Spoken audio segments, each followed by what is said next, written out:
next weekend. And Nolan Crisp is on the mound. Crispy, 1-1 with a 4.82 ERA, 7 Ks, 5 walks, and 9 1/3. An opponent's batting average of .265. Began his career at Florida, and he's done a terrific job for Georgia. 5'9", 193 out of Locust Grove, Georgia. Nolan's an advertising major.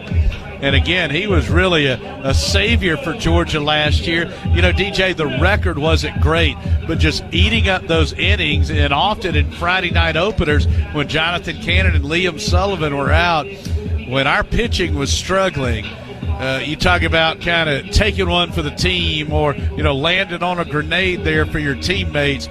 He was able to do that, and because of that, when we had about a month stretch where we were just fighting and scratching to try and find a win any way we could, because of Nolan Crisp's contributions, Georgia was able to piece together enough wins to put together a good enough SEC record to make it to the NCAA tournament. Yeah, and that's what you got to have from that part of the rotation, that part of the pitching staff, whatever you can do.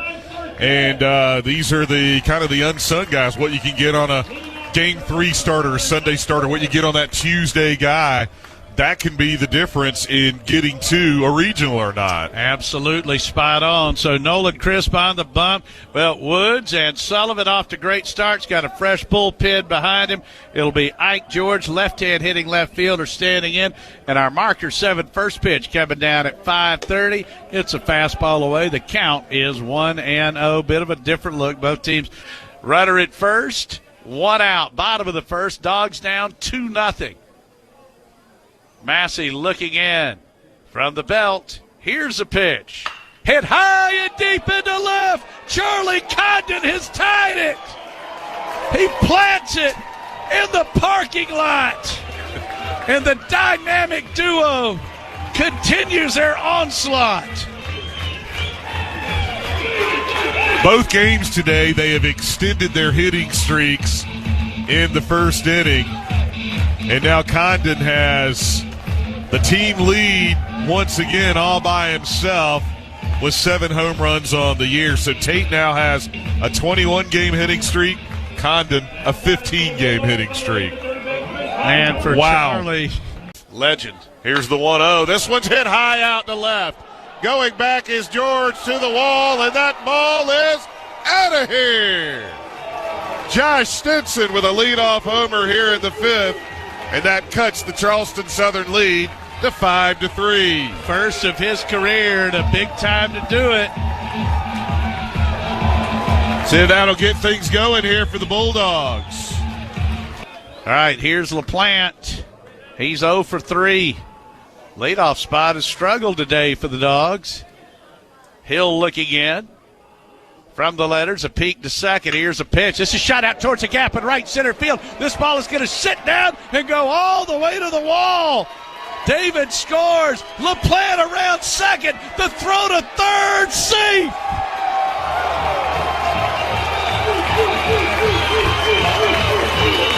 LaPlante with his second triple of the year.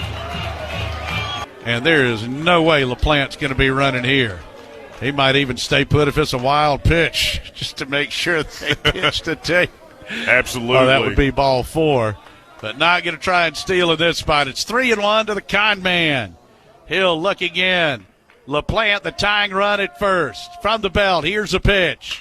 This is popped up into shallow right center field. The right fielder, Brock, calls and makes the catch, and that's the ball game. Well, probably fitting that Brock makes that catch as he had the defensive play of the game, and Charleston Southern defeats Georgia 5-4.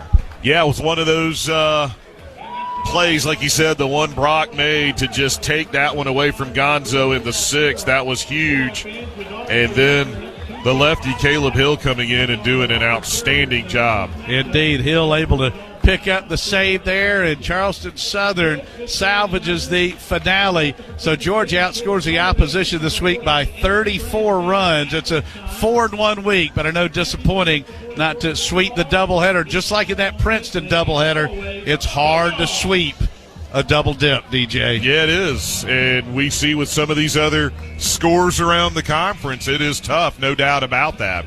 A good game here. Charleston Southern salvages the finale.